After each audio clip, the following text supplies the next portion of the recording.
Orang yang bersolawat dapat rahmat dari Allah. Orang yang bersolawat kelak tempatnya paling dekat dengan Rasulullah nanti di hari kiamat. Orang yang banyak bersolawat akan mendapatkan syafaat daripada Rasulullah Sallallahu Alaihi Wasallam. Orang yang memperbanyak solawat, hajat-hajatnya dikabulkan. Kalau kesusahan, diberikan jalan keluar sama Allah. Berkatnya solawat. Berkatnya solawat itu macam-macam. Yuqdhal hawaij, dia punya hajat yang banyak. Kalau dia perbanyak solawat kepada Rasulullah, hajat-hajatnya dikabulkan oleh Allah Subhanahu Wa Taala. Sehingga dalam hadisnya banyak Nabi mengucap aktsiru, perbanyaklah solawat. Yang paling dekat dengan kau kelak di hari kiamat adalah yang paling banyak bersolawat saat di dunia. Para ulama menjelaskan al-iktsar, memperbanyak solawat itu paling sedikit dari kategori perbanyaklah solawat. Minimal kau baca 300 kali solawat dalam sehari semalam, jangan kurang, supaya bisa masuk dalam kategori orang yang memperbanyak solawat kepada Rasulullah Sallallahu Alaihi Wasallam. Apalagi di zaman-zaman seperti ini kita sudah harus lebih banyak bersolawat, dan solawat itu zikir. Al-Imam Abdullah bin Abil Haddad mengatakan Allah itu tahu manusia itu gampang bosenan, makanya Allah Subhanahu Wa Taala memberikan ketaatan itu macam-macam bentuknya. Zikir pun macam-macam, ada astaghfirullah, ada kalimat tauhid la ilaha illallah, ada tasbih, ada tahmid, ada solawat. Karena manusia itu punya tabiah bosen, malal. Kalau zikir itu cuma satu, ditakutkannya nanti sumpek, bosen. Kalau bosen akhirnya dia nggak memperbanyak. Tapi ketika ada banyak macam ketaatan, engkau bisa taat dengan sholat, engkau bisa taat dengan berzikir, engkau bisa taat dengan Allah Subhanahu Wa Taala dengan bersedekah. Macam-macam taat, macam-macam zikir ini menjadikan supaya kita tidak putus untuk ingat kepada Allah Subhanahu Wa Taala. Jangan sampai bosen. Pada dasarnya manusia itu cepat bosan, tapi bukan berarti terus saya bosan dengan istighfar, saya tak ganti ini. Jangan gantinya kita karena bosan, tapi diselang-seling supaya kebosanan tadi tidak timbul. Nah, salah satu yang harus kita perbanyak nanti di bulan Rabiul Awal, bahkan di hari-hari lainnya kalau bisa, yaitu sholawat kepada Rasulullah Sallallahu Alaihi Wasallam. Khususnya di zaman fitnah seperti ini, kita butuh banyak sholawat supaya dapat rahmat dari Allah Subhanahu Wa Taala, supaya kita diberi keselamatan oleh Allah Subhanahu Wa Taala, dan manfaatnya sholawat banyak sekali. Sehingga diceritakan dulu ada satu orang punya utang 500 dinar. Dia punya utang banyak sama orang, kemudian datang waktunya semua pada nagih, maka dia kebingungan, nggak punya uang. Akhirnya dia pergi ke salah seorang saudagar, dia pinjam uang 500 dinar. Diberikan sama saudagar tadi. Sebelum diberikan ditanya, kapan mau kau kembalikan uang ini? Maka dia berkata, insya Allah di tanggal sekian saya kembalikan. Uang itu diambil, dia bayarkan hutangnya satu persatu. Selesai dibayarkan tidak tersisa uangnya, nggak ada sisa modal untuk dia putarkan supaya bisa bayar hutangnya yang 500 dinar ini. Karena apa? Memang dia pinjam sesuai dengan kadar hutangnya. Sampai ketika datang waktu jatuh tempo, yang punya uang datang ke rumahnya nagih, mana uang 500 dinar yang kau pinjam? Kau janji hari ini akan melunasinya. Maka dia bilang, demi Allah, sepeser pun saya nggak punya. Saya belum mendapatkan apa-apa untuk saya bayarkan kepada dirimu. Maka yang punya uang nggak mau tahu. Engkau janji tanggal sekian mau kau bayar, sekarang sudah jatuh temponya, maka bayar hutangmu sesuai dengan ucapanmu. Dia bilang, saya nggak punya. Kalau begitu ayo pergi ke Qadhi, pergi ke hakim. Nggak benar ini perbuatanmu. Maka yang ngutang tadi dibawa sama yang punya uang ke hakim. Diceritakan perkaranya, ditanya sama hakim, kenapa tidak kau bayar hutangmu? Bukankah engkau berjanji hari ini akan melunasinya? Dia bilang, iya saya berjanji, tapi saya nggak punya uang. Saya bukan pengkhianat, bukan orang yang mau berdusta. Kalau berdusta saya akan bilang saya nggak punya uang. Nggak ada perjanjian di sini, nggak ada bukti. Tapi saya ngaku kalau saya punya utang dan hari ini saya nggak punya uang untuk saya bayarkan. Maka Qadhi berkata, apa? Kalau begitu kau melanggar janjimu, maka engkau harus dihukum, engkau harus dipenjara. Maka yang utang tadi bilang apa? Kalau begitu ya sudah, kalau memang hukumannya saya harus dipenjara karena saya nggak bayar utang, ya sudah saya terima. Tapi tolong berikan saya waktu 1 hari. saya mau kembali ke rumah saya mau izin dengan istri dan anak-anak saya, besok saya akan kembali ke sini lagi dan masukkan saya ke dalam penjara. Maka sang hakim berkata apa?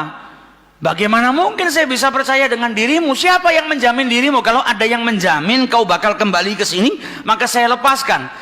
Dia bilang, ya Ghadhi, kalau saya niat lari, sudah dari kemarin-kemarin saya lari. Kalau saya niat lari, saya nggak datang ke sini, maka percayalah saya akan kembali di esok hari. Maka kata Ghadhi, jaminannya apa? Akhirnya lelaki tadi bilang apa? Jaminannya yang menjamin saya adalah Rasulullah Shallallahu Alaihi Wasallam. Maka sang hakim bingung. Maksudmu yang menjamin Rasulullah ini bagaimana? Dibilang, ya hakim, kalau saya besok nggak kembali ke tempat ini, saya bersedia ditolak menjadi umatnya Nabi besar Muhammad Shallallahu Alaihi Wasallam. Ini tidak main-main sumpahnya. Dan ini bukan sembarang orang, memang orang yang soleh. Dia bilang, berikan saya waktu sebentar, saya kembali kepada keluarga saya pamit dengan istri saya, besok saya kembali. Saya bersumpah dan saya siap dikeluarkan dari umatnya Rasulullah, nggak dianggap sama Rasulullah kalau sampai saya berdusta. Maka si hakim tadi mendengar sumpahnya seperti ini, akhirnya dipercaya. Kalau begitu kembalilah. Maka dia kembali ke rumah, dia ceritakan kepada istrinya, dia minta izin sama istrinya, suamimu ini mungkin besok di penjara karena nggak bisa bayar utang. Kata istrinya, kalau kau dihukum penjara, terus apa yang bisa membuatmu keluar sekarang ini? Kok tidak langsung di penjara, kok bisa kembali ke rumah? Kata suaminya, karena saya mendapatkan jaminan. Dari siapa? Dari Rasulullah. Dia ceritakan, saya bersumpah kalau saya nggak kembali di esok hari, saya rela tidak dianggap sebagai umatnya Rasulullah SAW. Maka istrinya berkata, selagi engkau ini mendapat jaminan dari Rasulullah, atau kau menjaminkan Rasulullah SAW, maka ayo kita perbanyak sholawat, semoga Nabi besar Muhammad SAW benar-benar menjamin dirimu. Karena sholawat itu manfaatnya besar. Sholawat ini berkahnya luar biasa. Maka si suami sama si istri kemudian diperbanyak sholawat, membaca sholawat yang sangat banyak sampai mereka akhirnya tertidur. Yang laki yang punya utang tadi ketika tidur mimpi berjumpa dengan Rasulullah Sallallahu Alaihi Wasallam, dan Nabi dalam hadisnya telah bersabda, man ra'ani fakat ra'ani haqqa. Siapa yang mimpi berjumpa dengan diriku, maka sesungguhnya itu aku.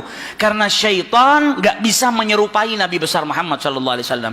Dan orang yang dalam hatinya ada mahabbah, orang yang rindu, orang yang membersihkan dirinya, orang yang memang benar-benar ingin berjumpa dengan Rasulullah SAW, akan diperjumpakan oleh Allah Subhanahu Wa Taala dalam mimpinya ataupun dalam keadaan yaqdhatan. Karena Nabi pun menjelaskan ada orang-orang yang bisa melihat Rasulullah SAW dalam keadaan sadar. Sebagaimana dulu diriwayatkan ada seorang santri kepingin ketemu sama Rasulullah, pingin mimpi. Tanya sama gurunya, sama kiainya, ajarkan kepadaku caranya mimpi ketemu Rasulullah itu bagaimana. Kata kiainya, apa? Gampang. Nanti malam kau makan ikan asin yang banyak, setelah makan jangan minum, kau tidur. Maka dia bingung, apa hubungannya ikan asin dengan mimpi ketemu Rasulullah? Praktekkan.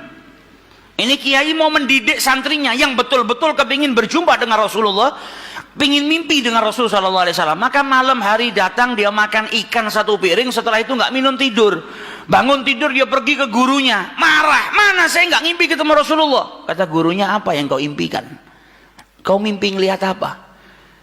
Kata santri tadi, saya mimpi ngelihat laut, ngelihat sungai, ngelihat hujan, ngelihat air terjun. Kata gurunya, karena sebelum tidur yang kau rindukan adalah air. Kau makan ikan asin sehingga kau kehausan. Yang kau rindukan dan kau dambakan air. Maka apa yang kau rindukan dan apa yang kau dambakan datang dalam mimpi. Coba setiap kali kau tidur kau rindu dengan Rasulullah. Coba setiap kali kau tidur kau ingin sekali dan minta sama Allah Subhanahu Wa Taala akan diperjumpakan dengan Rasul Sallallahu Alaihi Wasallam. Maka kau akan diperjumpakan dengan Nabi besar Muhammad Sallallahu Alaihi Wasallam. Nah, ini yang diajarkan sama para ulama. Ini yang punya utang dari mimpi ketemu Rasulullah Sallallahu Alaihi Wasallam. Dalam mimpinya apa kata Rasulullah? Kau jangan takut, jangan gelisah. Orang yang mahabbah, baca solawatnya bukan sekedar baca, tapi baca dari lubuk hatinya, baca dengan penuh kecintaan. Mimpi berjumpa dengan Rasulullah dan berkahnya solawat tadi bisa menyelamatkan orang. Hajat-hajatnya bisa dikabulkan, dapat pertolongan dari Allah Subhanahu Wa Taala. Maka dalam mimpinya Rasulullah bilang apa? Besok pagi kau pergi, idhab ilal wali, pergi ke gubernur di tempatmu itu, bilang sama gubernur tadi, Rasulullah mengucapkan salam kepadamu, dan sampaikan kepada si gubernur, kalau setiap hari dia bersolawat kepada Rasulullah sebanyak 1000 kali, itu solawatnya sampai kepada Nabi Muhammad. Dan sampaikan kepada si gubernur, tadi malam dia itu kebingungan baca solawat sudah 1000 atau belum, ada salah dalam menghitung sehingga dia itu gelisah, saya sudah 1000 atau belum. Maka sampaikan kepada gubernur itu bahwasanya sholawatnya sudah sampai 1000, jadi dia nggak perlu gelisah.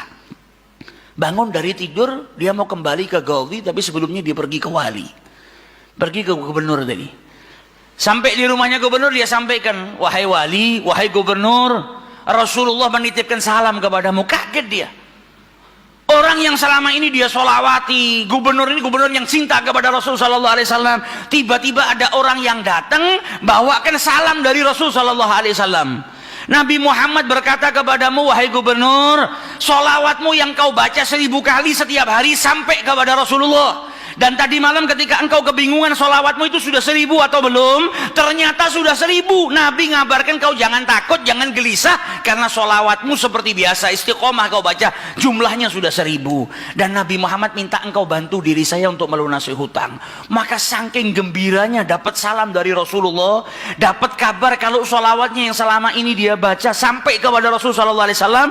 Ditanya utangmu berapa? 500 dinar. Diambilkan 500 dinar dari Baitul Mal. Setelah itu diambilkan lagi 2500 dinar dari uang pribadinya. Ini hadiah buat dirimu karena kau datang bawa kabar gembira kepadaku, yaitu Rasulullah Sallallahu Alaihi Wasallam mengucapkan salam kepadaku. Mahabbah.